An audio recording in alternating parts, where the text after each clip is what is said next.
guys, Mike Toy Bonsai Boise. So today I'm going to be doing some work on this silver maple. It looks like just an overgrown bush of a tree right now, which is kind of the point. I've been doing a hedge pruning method on it instead of clip and grow, but I think I'm going to do the hybrid that I did on a couple others previous. So I'm going to continue with the hedge pruning, keeping it, pruning it like a hedge into the shape it should be, but with some clip and grow, and I'll show you why here. You can see we've got some crazy growth. Like, so you got this branch right here coming from the lower branch. This is just an example. We got this branch coming off of the lower branch, going up, up, up, up. So therein lies one of the problems with the hedge pruning method. Let's see if I can get it out just to kind of put it in perspective here. Here it comes. Oh, heavy. Here it comes. So obviously there's a problem there. So and it's just full of those type of issues, as you can see. So just gonna dive in, take a look at the inside a little bit. May have to defoliate it a little, but in addition to doing that, just some cleanup maintenance work. I'm gonna take it out of this pot. I'm gonna slip pot it into one similar to this, except bigger. So I'm not gonna bare root it. I'm not gonna rinse off the roots all crazy like, and I'm certainly not gonna do any root pruning. I might, with the exception of just like the edges. When you clip the edges of the roots off, it sort of spawns new growth. So I might do some of that, but no type of corrective work on the roots or anything like that. It's way too late. As you can see, it's all leaked out. So without further ado, I'm gonna hop in.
Okay, so remember when I said I wasn't going to do too much trimming, just a light defoliation?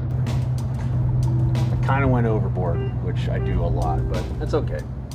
I've done that to this tree several times. Last summer I probably did it 4 or 5 times. This thing just bounces back in a hurry.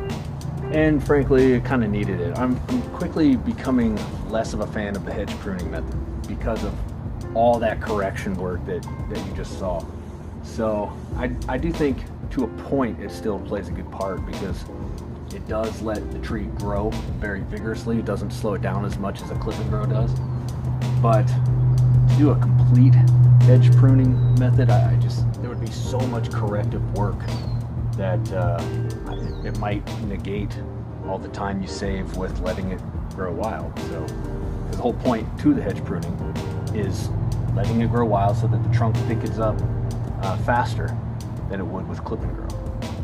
But I guess the counter to that now is what I'm getting at, is that the corrective work you have to do after hedge pruning method sort of takes away because now you got to wait for those wounds to heal and all that corrective work to regrow. So it's like, I don't know. We'll see. I could be completely wrong, but I'm going to stick with my hybrid, my kind of hedge pruning with a lot of clip and grow. 25, 75. So now I'm going to take it out of this pot, put it in a bigger pot, and like I said, I'm just going to scrape the top layer of soil off and maybe just kind of tease out the roots a little bit, give it a good shake, stick it in the new soil, and let it go crazy again. So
All right, guys, so there it is. Hope you don't mind me hunkered down like this. It was just easier because of the size of this thing.